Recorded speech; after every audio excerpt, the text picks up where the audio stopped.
ಸ್ನೇಹಿತರೆ, ನಿಮ್ಮ ಜೀವನದಲ್ಲಿ ನೀವು ತುಂಬಾ ನಂಬಿದವರು, ನಿಮ್ಮ ಕಣ್ಣಲ್ಲಿ ಕಣ್ಣೀರು ಬರಬಾರದೆಂದುಕೊಂಡವರು, ನಿಮ್ಮ ನೋವನ್ನು ಅರ್ಥ ಮಾಡಿಕೊಳ್ಳುತ್ತಾರೆ ಎಂದು ಭಾವಿಸಿದವರು, ಅದೇ ಜನರು ಒಂದು ದಿನ ನಿಮ್ಮ ಹೃದಯವನ್ನ ಒಡೆಯುತ್ತಾರೆ, ಮುರಿಯುತ್ತಾರೆ.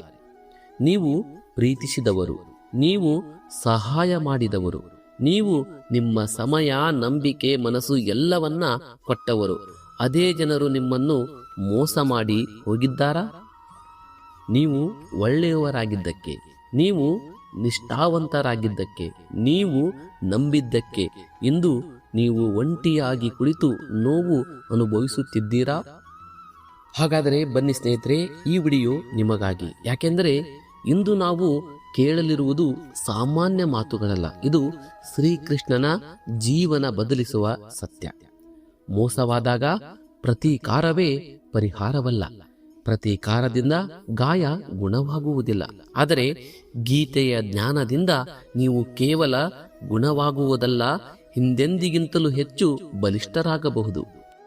ಸ್ನೇಹಿತರೆ, ನಿಮ್ಮನ್ನು ಮೋಸ ಮಾಡಿದವನು ನಿಮ್ಮ ಜೀವನದ ಅಂತ್ಯವಲ್ಲ, ಅವನು ದೇವರು ನಿಮ್ಮ ಜೀವನದಿಂದ ತೆಗೆದುಹಾಕಿದ ಒಂದು ಪಾಠ ಮಾತ್ರ. ಆದ್ದರಿಂದ ಈ ವಿಡಿಯೋವನ್ನ ಕೊನೆವರೆಗೂ ಗಮನದಿಂದ ನೋಡಿ, ಏಕೆಂದರೆ ಇಂದು ಭಗವದ್ಗೀತೆಯ 10 ಅಮೂಲ್ಯ ಬೋಧನೆಗಳ ಮೂಲಕ ಮೋಸ, ದ್ರೋಹ, ನೋವು, ಕಣ್ಣೀರು, ಒಂಟಿತನ ಇವೆಲ್ಲವನ್ನ ಶಕ್ತಿಯನ್ನಾಗಿ ಹೇಗೆ ಮಾಡಬೇಕು ಎಂಬುದನ್ನು ತಿಳಿಯುತ್ತೇವೆ.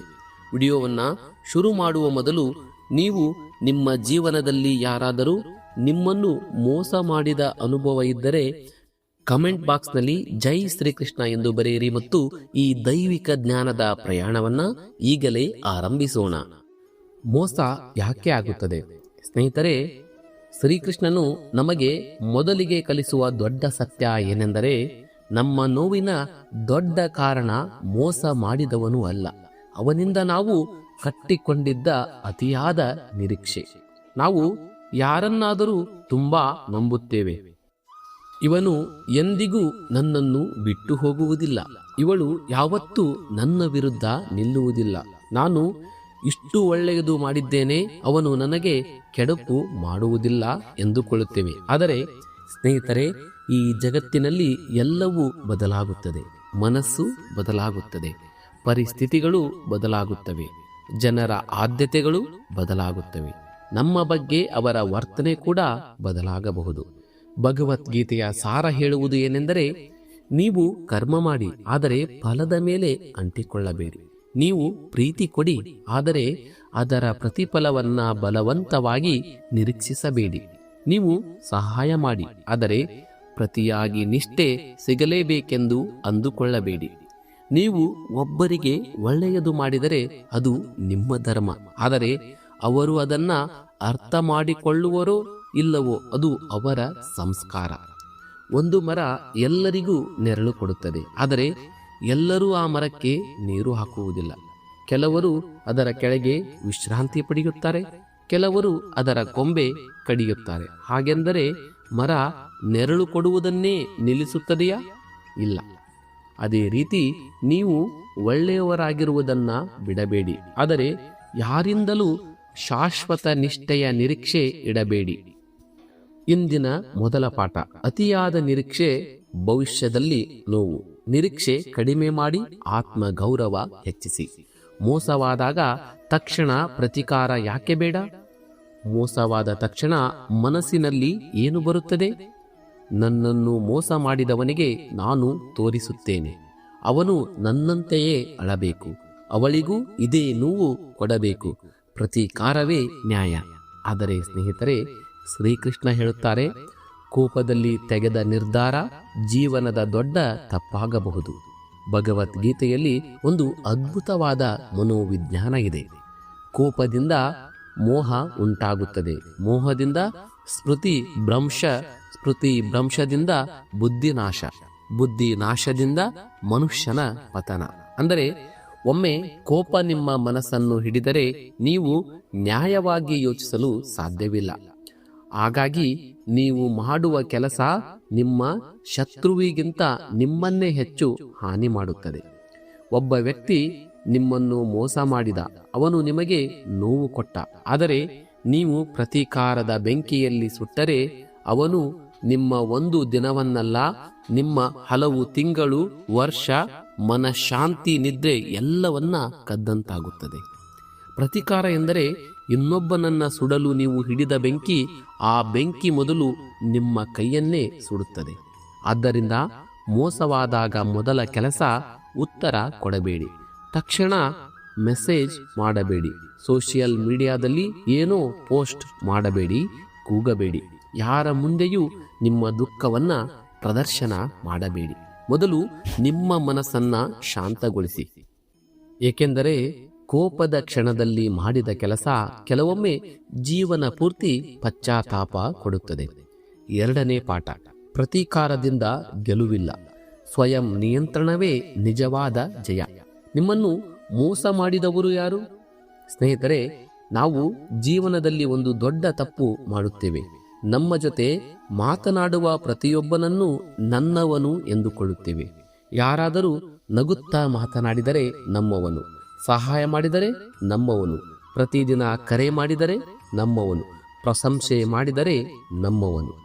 ಆದರೆ ಅಲ್ಲ, ಎಲ್ಲ ಪರಿಚಯಗಳು ಸಂಬಂಧಗಳಲ್ಲ, ಎಲ್ಲ ಸಂಬಂಧಗಳು ನಿಷ್ಠೆಯಲ್ಲ, ಎಲ್ಲ ನಗುಗಳು ಸತ್ಯವಲ್ಲ. ಮಹಾಭಾರತದಲ್ಲಿ ಕೂಡ ನೋಡಿದರೆ ಕೌರವರ ಅರಮನೆಯಲ್ಲಿ ಹಲವರು ಇದ್ದರು, ಆದರೆ ಧರ್ಮದ ಜೊತೆ ನಿಂತವರು ಎಷ್ಟು ಜನ? ತುಂಬಾ ಕಡಿಮೆ. ಜೀವನವೂ ಹಾಗೆಯೇ.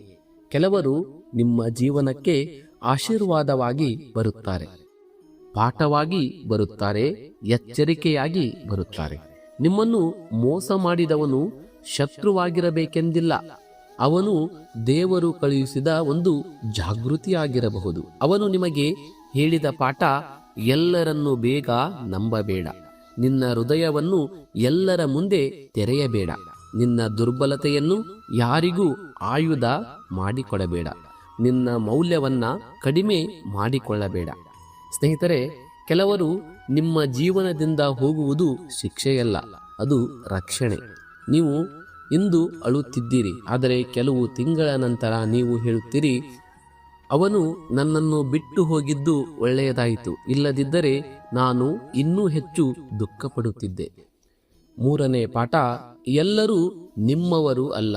ಯಾರು ಉಳಿಯುತ್ತಾರೆ ಎಂಬುದಕ್ಕಿಂತ ಯಾರು ಹೋಗುತ್ತಾರೆ ಎಂಬುದು ದೇವರ ಯೋಜನೆ. ಮೋಸವಾದಾಗ ನಿಮ್ಮ ಮೌಲ್ಯ ಕಡಿಮೆಯಾಗುತ್ತದೆಯಾ? ನಿಮ್ಮನ್ನು ಯಾರಾದರೂ ಮೋಸ ಮಾಡಿದಾಗ ಮನಸ್ಸಿನಲ್ಲಿ ತುಂಬಾ ಅಪಾಯಕಾರಿ ಪ್ರಶ್ನೆಗಳು ಬರುತ್ತವೆ. ನನ್ನಲ್ಲೇನಾದರೂ ಕೊರತೆ ಇದೆಯಾ? ನಾನು ಸಾಕಷ್ಟು ಒಳ್ಳೆಯವನಲ್ಲವಾ? ನನ್ನ ಪ್ರೀತಿ ಕಡಿಮೆಯಾಯಿತಾ? ನನ್ನ ನಂಬಿಕೆ ತಪ್ಪಾಯಿತಾ? ನನಗೆ ಮೌಲ್ಯವೇ ಇಲ್ಲವಾ? ಸ್ನೇಹಿತರೆ, ಇದನ್ನು ಗಮನದಿಂದ ಕೇಳಿ.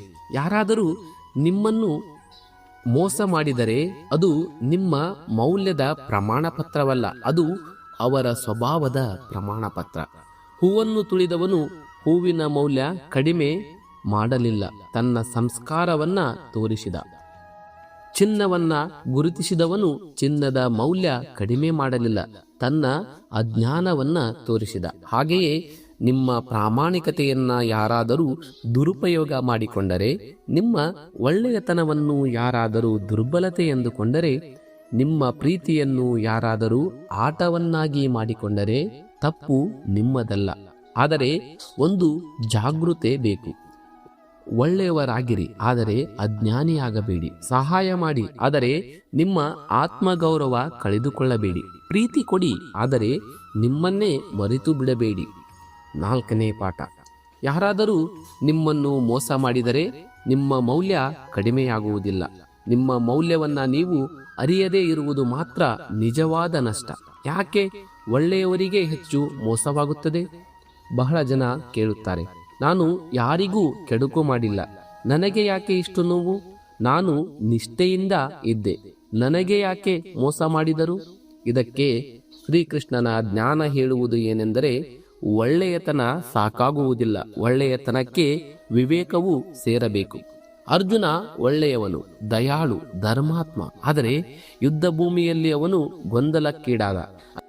ಅಲ್ಲಿ ಶ್ರೀಕೃಷ್ಣರು ಅವನಿಗೆ ಏನು ಕೊಟ್ಟರು ಗೊತ್ತೇ? ಧೈರ್ಯ ಮಾತ್ರವಲ್ಲ, ವಿವೇಕವನ್ನು ಕೊಟ್ಟರು. ಸ್ನೇಹಿತರೆ, ಒಳ್ಳೆಯ ಮನಸ್ಸು ಹೊಂದಿರುವವರು ಕೆಲವೊಮ್ಮೆ ಬೇಗ ನಂಬುತ್ತಾರೆ, ಮರುಕ್ಷಣ ಕ್ಷಮಿಸುತ್ತಾರೆ, ಕೆಂಪು ಸೂಚನೆಗಳನ್ನು ಕಡೆಗಣಿಸುತ್ತಾರೆ. ಅವನು ಬದಲಾಗುತ್ತಾನೆ ಎಂದುಕೊಳ್ಳುತ್ತಾರೆ, ತಮ್ಮ ನೋವನ್ನು ಸಹಿಸುತ್ತಾರೆ. ಇದು ದಯೆಯಲ್ಲ, ಕೆಲವೊಮ್ಮೆ ಇದು ಸ್ವಯಂ ಅನ್ಯಾಯ. ಯಾರಾದರೂ ನಿಮಗೆ ಒಮ್ಮೆ ಸುಳ್ಳು ಹೇಳಿದರೆ ಗಮನಿಸಿ, ಮರು ಸುಳ್ಳು ಹೇಳಿದರೆ ದೂರವಿರಿ. ಯಾರಾದರೂ ನಿಮ್ಮ ನಂಬಿಕೆಯನ್ನ ಒಮ್ಮೆ ಮುರಿದರೆ ಜಾಗೃತೆ, ಮತ್ತೆ ಮುರಿದರೆ ಸಂಬಂಧದ ಬಾಗಿಲು ಮುಚ್ಚಿ. ಕ್ಷಮೆ ಪವಿತ್ರ, ಆದರೆ ಮತ್ತೆ ಮೋಸವಾಗಲು ಅವಕಾಶ ಕೊಡುವುದು ಜ್ಞಾನವಲ್ಲ. 5ನೇ ಪಾಠ, ಒಳ್ಳೆಯವರಾಗಿರಿ, ಆದರೆ ವಿವೇಕ ಇಲ್ಲದ ಒಳ್ಳೆಯತನ ನಿಮ್ಮನ್ನೇ ಗಾಯಗೊಳಿಸುತ್ತದೆ. ಮೋಸವಾದ ನೋವಿನಿಂದ ಹೇಗೆ ಹೊರಬರಬೇಕು? ಮೋಸವಾದ ನಂತರ ಮನಸ್ಸು ಏನು ಮಾಡುತ್ತದೆ? ಅವನು ಹೇಳಿದ ಮಾತುಗಳನ್ನು ನೆನಪಿಸಿಕೊಳ್ಳುತ್ತದೆ. ಆ ದಿನದ ಘಟನೆಗಳನ್ನು ಮರು ಚಿಂತಿಸುತ್ತದೆ. ಏಕೆ ಹೀಗಾಯಿತು ಎಂದು ಕೇಳುತ್ತದೆ. ನಾನು ಏನು ತಪ್ಪು ಮಾಡಿದೆ ಎಂದು ಕಾಡುತ್ತದೆ. ಈ ಮಾನಸಿಕ ಚಕ್ರವೇ ನಮ್ಮನ್ನು ಹೆಚ್ಚು ಹಾಳು ಮಾಡುತ್ತದೆ. ಶ್ರೀಕೃಷ್ಣ ಹೇಳುವ ದಾರಿ ಏನು? ಮನಸ್ಸು ಎಲ್ಲಿ ಸಿಲುಕಿದೆಯೋ ಅದನ್ನು ಅಲ್ಲಿ ಬಿಡಬೇಡಿ, ಅದನ್ನ ಮೇಲಕ್ಕೆ ಎತ್ತಿ. ಅಂದರೆ ಮೋಸ ಮಾಡಿದ ವ್ಯಕ್ತಿಯಿಂದ ಗಮನ ತೆಗೆಯಿರಿ, ನೋವಿನ ಘಟನೆಯಿಂದ ಗಮನವನ್ನ ಬೇರೆಡೆ ಸೆಳೆಯಿರಿ. ನಿಮ್ಮ ಆತ್ಮದಿಂದ ಮತ್ತೆ ಸಂಪರ್ಕ ಬೆಳೆಸಿ, ದೇವರ ಹೆಸರು ಜಪಿಸಿ, ಗೀತೆಯ ಶ್ಲೋಕಗಳನ್ನ ಹೇಳಿ, ಜ್ಞಾನ ಮಾಡಿ, ಪ್ರಾರ್ಥನೆ ಮಾಡಿ, ನಿಮ್ಮ ಮನಸ್ಸನ್ನು ಪವಿತ್ರ ಚಿಂತನೆಗಳಲ್ಲಿ ತೊಡಗಿಸಿ. ನೀವು ಗಮನಿಸಿದರೆ ಮನಸ್ಸು ಖಾಲಿ ಇದ್ದಾಗ ನೋವು ಹೆಚ್ಚು ಬರುತ್ತದೆ, ಆದರೆ ಮನಸ್ಸು ದೇವರ ಚಿಂತನೆ, ಶ್ಲೋಕ, ಜಪ, ಸೇವೆ, ಕೆಲಸದಲ್ಲಿ ತೊಡಗಿದಾಗ ನೋವು ನಿಧಾನವಾಗಿ ಕರಗಲು ಶುರುವಾಗುತ್ತದೆ. ಯಾರನ್ನು ಮರೆತುಕೊಳ್ಳಲು ಪ್ರಯತ್ನಿಸಬೇಡಿ, ನಿಮ್ಮನ್ನೇ ಮತ್ತೆ ಕಂಡುಕೊಳ್ಳಲು ಪ್ರಯತ್ನಿಸಿ. ಒಂದು ದಿನ ಬರುತ್ತದೆ, ಅದೇ ನೆನಪು ನಿಮ್ಮನ್ನ ಅಳಿಸುವುದಿಲ್ಲ. ಅದೇ ಘಟನೆ ನಿಮಗೆ ಪಾಠವಾಗಿ ಮಾತ್ರ ಉಳಿಯುತ್ತದೆ. 6ನೇ ಪಾಠ, ನೋವಿನಿಂದ ಹೊರಬರಲು ಮನಸ್ಸನ್ನು ಕೆಳಕ್ಕೆ ಅಲ್ಲ ಮೇಲಕ್ಕೆ ತಿರುಗಿಸಿ. ದೇವರ ಕಡೆ ತಿರುಗಿದ ಮನಸ್ಸು ನಿಧಾನವಾಗಿ ಗುಣವಾಗುತ್ತದೆ. ಕ್ಷಮೆ ಎಂದರೆ ದುರ್ಬಲತೆಯನ? ಬಹಳ ಜನ ಹೇಳುತ್ತಾರೆ, ಅವನು ನನ್ನನ್ನು ಮೋಸ ಮಾಡಿದ, ನಾನು ಅವನನ್ನು ಕ್ಷಮಿಸಬೇಕಾ? ಅದು ದುರ್ಬಲತೆ ಅಲ್ಲವಾ? ಇಲ್ಲ ಸ್ನೇಹಿತರೆ, ಶ್ರೀಕೃಷ್ಣನ ದೃಷ್ಟಿಯಲ್ಲಿ ಕ್ಷಮೆ ದುರ್ಬಲತೆ ಅಲ್ಲ, ಆತ್ಮಶಕ್ತಿ. ಆದರೆ ಇಲ್ಲಿ ಒಂದು ದೊಡ್ಡ ವ್ಯತ್ಯಾಸ ತಿಳಿಯಬೇಕು. ಕ್ಷಮೆ ಮತ್ತೆ ಅದೇ ವ್ಯಕ್ತಿಯನ್ನು ಜೀವನಕ್ಕೆ ಒಳಗೆ ಬರಮಾಡಿಕೊಳ್ಳುವುದು.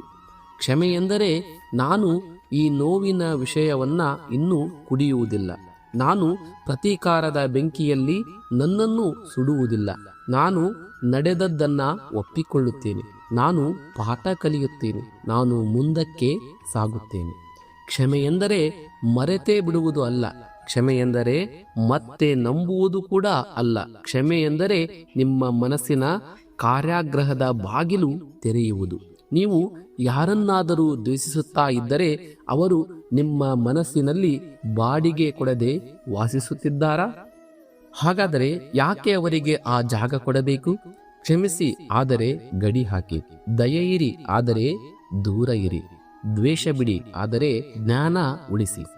7ನೇ ಪಾಠ, ಕ್ಷಮೆ ಎಂದರೆ ಅವರಿಗಾಗಿ ಅಲ್ಲ, ನಿಮ್ಮ ಒಳಗಿನ ಶಾಂತಿಗಾಗಿ. ಪ್ರತೀಕಾರಕ್ಕಿಂತ ದೊಡ್ಡ ಉತ್ತರ ಏನು? ಸ್ನೇಹಿತರೆ, ಒಬ್ಬನು ನಿಮ್ಮನ್ನು ಮೋಸ ಮಾಡಿದ. ಅವನು ಬಹುಶಃ ಹೀಗೆಂದುಕೊಂಡಿರಬಹುದು, ಇವನು ನನ್ನಿಂದಲೇ ಕುಸಿದು ಬೀಳುತ್ತಾನೆ, ಇವಳಿಗೆ ನಾನು ಬೇಕು, ಇವನು ಎಂದಿಗೂ ಮುಂದೆ ಹೋಗಲಾರ, ಇವಳ ಮನಸ್ಸು ಮುರಿದು ಹೋಗುತ್ತದೆ. ಈಗ ನೀವು ಅವನಿಗೆ ಕೊಡಬಹುದಾದ ದೊಡ್ಡ ಉತ್ತರ ಏನು? ಕೋಪ, ಜಗಳ, ಪೋಸ್ಟ್ ಮಾಡುವುದು, ಅಪಮಾನ? ಇಲ್ಲ. ನಿಮ್ಮ ಬೆಳವಣಿಗೆ, ನಿಮ್ಮ ಶಾಂತಿ, ನಿಮ್ಮ ಯಶಸ್ಸು, ನಿಮ್ಮ ಆಂತರಿಕ ಬಲ. ಒಮ್ಮೆ ಯೋಚಿಸಿ, ನಿಮ್ಮನ್ನು ಮೋಸ ಮಾಡಿದವನು ನಿಮ್ಮನ್ನು ಮುರಿಯಬೇಕೆಂದಿದ್ದ, ಆದರೆ ನೀವು ಅದರಿಂದಲೇ ಇನ್ನೂ ಹೆಚ್ಚು ಬಲಿಷ್ಠರಾದರೆ ಅದೇ ನಿಜವಾದ ಜಯ ಅಲ್ಲವಾ? ಹೆಚ್ಚು ಓದಿ, ಹೆಚ್ಚು ದುಡಿಯಿರಿ, ನಿಮ್ಮ ಆರೋಗ್ಯ ಕಾಪಾಡಿಕೊಳ್ಳಿ, ನಿಮ್ಮ ಆಧ್ಯಾತ್ಮಿಕತೆಯನ್ನು ಹೆಚ್ಚಿಸಿ, ನಿಮ್ಮ ಆರ್ಥಿಕ ಸ್ಥಿರತೆಯನ್ನು ನಿರ್ಮಿಸಿಕೊಳ್ಳಿ, ನಿಮ್ಮ ಗುರಿಗಳನ್ನು ಬೆನ್ನಟ್ಟಿರಿ, ನಿಮ್ಮ ಮೌಲ್ಯವನ್ನು ಮತ್ತೆ ಕಟ್ಟಿಕೊಳ್ಳಿ. ಪ್ರತೀಕಾರ ಅವರಿಗೆ ನೋವು ಕೊಡಬಹುದು, ಆದರೆ ನಿಮ್ಮ ಬೆಳವಣಿಗೆ ಅವರನ್ನು ಮೌನಗೊಳಿಸುತ್ತದೆ. ಶ್ರೀಕೃಷ್ಣ ಹೇಳುವ ದಾರಿ ಇದೆ. ನಿನ್ನ ಧರ್ಮದಲ್ಲಿ ನಿಲ್ಲು, ನಿನ್ನ ಕರ್ತವ್ಯ ಮಾಡು, ನಿನ್ನ ಶಕ್ತಿಯನ್ನು ಅಳುವುದಕ್ಕೆ ಅಲ್ಲ ಏಳುವುದಕ್ಕೆ ಬಳಸು. 8ನೇ ಪಾಠ. ನಿಮ್ಮನ್ನು ಮೋಸ ಮಾಡಿದವರಿಗೆ ಕೊಡುವ ದೊಡ್ಡ ಉತ್ತರ, ನೀವು ಮುರಿಯದೆ ಮತ್ತಷ್ಟು ಎತ್ತರಕ್ಕೆ ಏರುವುದು. ದೇವರು ಯಾಕೆ ಇಂತಹವರನ್ನ ನಮ್ಮ ಜೀವನಕ್ಕೆ ಕಳುಹಿಸುತ್ತಾನೆ? ನೀವು ಬಹುಶಃ ದೇವರನ್ನ ಕೇಳಿರಬಹುದು, ದೇವರೇ, ನಾನು ಪ್ರಾರ್ಥನೆ ಮಾಡಿದ್ದೆ, ಹಾಗಿದ್ದರೂ ಯಾಕೆ ಈ ದ್ರೋಹ? ನಾನು ಒಳ್ಳೆಯವನು, ಹಾಗಿದ್ದರೂ ಏಕೆ ಈ ನೋವು? ನನ್ನನ್ನೇ ಯಾಕೆ ಆಯ್ಕೆ ಮಾಡಿದೆ? ಸ್ನೇಹಿತರೆ, ಈ ಪ್ರಶ್ನೆಗೆ ಗೀತೆಯ ಮೌನ ಉತ್ತರ ಬಹಳ ಆಳವಾದುದು. ಕೆಲವು ಜನರು ನಿಮ್ಮ ಜೀವನಕ್ಕೆ ಉಳಿಯಲು ಬರುವುದಿಲ್ಲ, ನಿಮ್ಮನ್ನು ಎಚ್ಚರಿಸಲು ಬರುತ್ತಾರೆ. ಕೆಲವು ಸಂಬಂಧಗಳು ನಿಮ್ಮ ಹೃದಯ ಒಡೆಯಲು ಅಲ್ಲ, ನಿಮ್ಮ ಅಂಧ ನಂಬಿಕೆಯನ್ನ ಒಡೆಯಲು ಬರುತ್ತವೆ. ಕೆಲವು ದ್ರೋಹಗಳು ನಿಮ್ಮನ್ನು ಅಂತ್ಯ ಮಾಡಲು ಅಲ್ಲ, ನಿಮ್ಮ ಆಂತರಿಕ ಶಕ್ತಿಯನ್ನ ಬಡಿದೆಬ್ಬಿಸಲು ಬರುತ್ತವೆ. ಕೆಲವು ಕಳೆದುಕೊಳ್ಳುವಿಕೆಗಳು ಶಿಕ್ಷೆ ಅಲ್ಲ, ದೈವಿಕ ದಿಕ್ಕು ಬದಲಾವಣೆ. ನೀವು ಇಂದು ಕಳೆದುಕೊಂಡಂತೆ ಕಾಣುವ ವ್ಯಕ್ತಿ ನಾಳೆ ನಿಮ್ಮ ದೊಡ್ಡ ಅಪಾಯವಾಗಿರಬಹುದಿತ್ತು. ನೀವು ಇಂದು ಅಳುತ್ತಿರುವ ಸಂಬಂಧ ನಾಳೆ ನಿಮ್ಮ ಸಂಪೂರ್ಣ ಜೀವನವನ್ನು ಹಾಳು ಮಾಡಬಹುದಿತ್ತು. ಹಾಗಾಗಿ ಕೆಲವೊಮ್ಮೆ ದೇವರು ನಿಮ್ಮ ಪ್ರಾರ್ಥನೆಗೆ ಉತ್ತರವಾಗಿ ನಿಮ್ಮ ಇಷ್ಟದವರನ್ನೇ ನಿಮ್ಮ ಜೀವನದಿಂದ ತೆಗೆದುಹಾಕುತ್ತಾನೆ. ಆ ಕ್ಷಣದಲ್ಲಿ ಅದು ನೋವು, ಆದರೆ ನಂತರ ಅದು ರಕ್ಷಣೆ ಎಂದು ಅರ್ಥವಾಗುತ್ತದೆ. 9ನೇ ಪಾಠ. ಪ್ರತಿ ದ್ರೋಹವೂ ಶಾಪವಲ್ಲ, ಕೆಲವು ದ್ರೋಹಗಳು ದೇವರ ರಕ್ಷಣೆಯ ರೂಪ. ಅಂತಿಮ ಗೀತಾ ಮಾರ್ಗ. ನಿಮ್ಮ ಶಾಂತಿಯನ್ನು ಯಾರಿಗೂ ಕೊಡಬೇಡಿ. ಇದೀಗ ಕೊನೆಯ ಮತ್ತು ಅತ್ಯಂತ ಶಕ್ತಿಯುತ ಪಾಠ. ಸ್ನೇಹಿತರೆ, ಈ ಜಗತ್ತಿನಲ್ಲಿ ಎಲ್ಲವನ್ನ ಕಳೆದುಕೊಂಡರೂ ಮತ್ತೆ ಗಳಿಸಬಹುದು. ಹಣ, ಸಂಬಂಧ, ಅವಕಾಶ, ಹೆಸರು. ಆದರೆ ಒಂದು ವಿಷಯವನ್ನ ಕಳೆದುಕೊಳ್ಳಬಾರದು, ನಿಮ್ಮ ಒಳಗಿನ ಶಾಂತಿ. ಯಾರಾದರೂ ನಿಮ್ಮನ್ನು ಮೋಸ ಮಾಡಿದರೆ ಅವರು ಈಗಾಗಲೇ ಒಂದು ತಪ್ಪು ಮಾಡಿದ್ದಾರೆ. ಆದರೆ ನೀವು ಅವರಿಗಾಗಿ ನಿಮ್ಮ ನಿದ್ರೆ, ಆರೋಗ್ಯ, ನಂಬಿಕೆ, ಮನಃಶಾಂತಿ, ಆತ್ಮಗೌರವ ಎಲ್ಲವನ್ನ ಕಳೆದುಕೊಂಡರೆ ಅವರಿಗೆ ನೀವು ನಿಮ್ಮ ಜೀವನದ ಕೀಲಿಯನ್ನ ಕೊಟ್ಟಂತಾಗುತ್ತದೆ.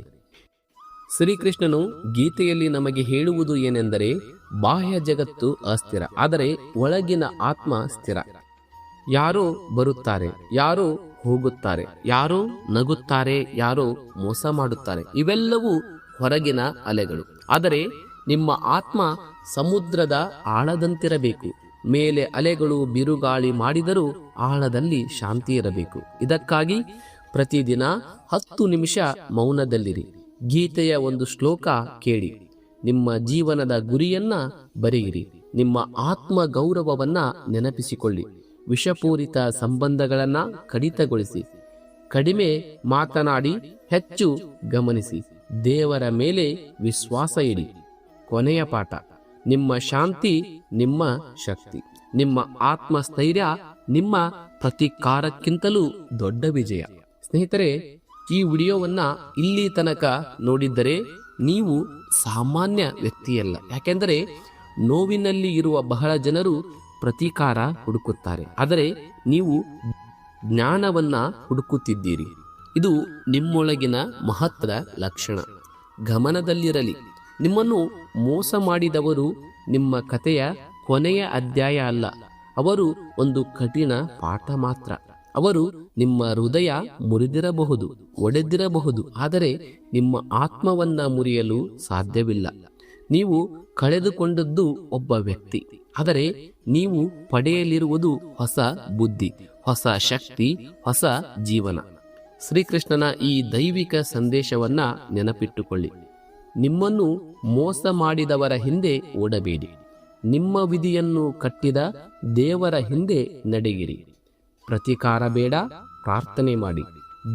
ದ್ವೇಷ ಬೇಡ, ವಿವೇಕ ಬೆಳೆಸಿ. ಅಳುತ್ತಾ ಕುಳಿತುಕೊಳ್ಳಬೇಡಿ, ಏಳಿ ಬೆಳೆಯಿರಿ ಹೊಳೆಯಿರಿ. ಒಂದು ದಿನ ನೀವು ಹಿಂದೆ ತಿರುಗಿ ನೋಡುತ್ತೀರಿ, ಮತ್ತೆ ಹೇಳುತ್ತೀರಿ, ಆ ಮೋಸ ನನ್ನನ್ನು ಹಾಳು ಮಾಡಲಿಲ್ಲ, ಅದೇ ನನ್ನನ್ನು ನಿಜವಾದ ನನಗೆ ಪರಿಚಯಿಸಿತು. ಸ್ನೇಹಿತರೆ, ಈ ವಿಡಿಯೋದಲ್ಲಿರುವ ಶ್ರೀಕೃಷ್ಣನ ಬೋಧನೆಗಳು ನಿಮ್ಮ ಹೃದಯಕ್ಕೆ ತಲುಪಿದ್ದರೆ ಒಂದು ಕ್ಷಣವೂ ತಡ ಮಾಡದೆ ಈ ವಿಡಿಯೋಗೆ ಲೈಕ್ ಮಾಡಿ.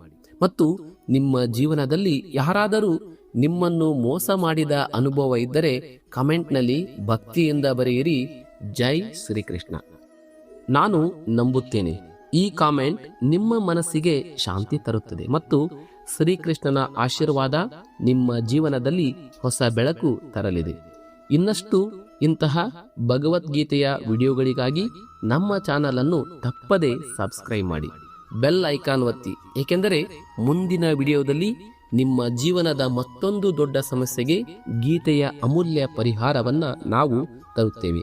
ಅಲ್ಲಿಯವರೆಗೆ ಪ್ರತಿಕಾರ ಬೇಡ, ಪ್ರಾರ್ಥನೆ ಮಾಡಿ, ದ್ವೇಷ ಬೇಡ, ಧೈರ್ಯ ಇಡಿ ಮತ್ತು ಯಾವಾಗಲೂ ನೆನಪಿಟ್ಟುಕೊಳ್ಳಿ, ಶ್ರೀಕೃಷ್ಣ ನಿಮ್ಮ ಜೊತೆ ಇದ್ದಾಗ ಯಾರೂ ನಿಮ್ಮನ್ನು ನಿಜವಾಗಿ ಸೋಲಿಸಲಾರರು.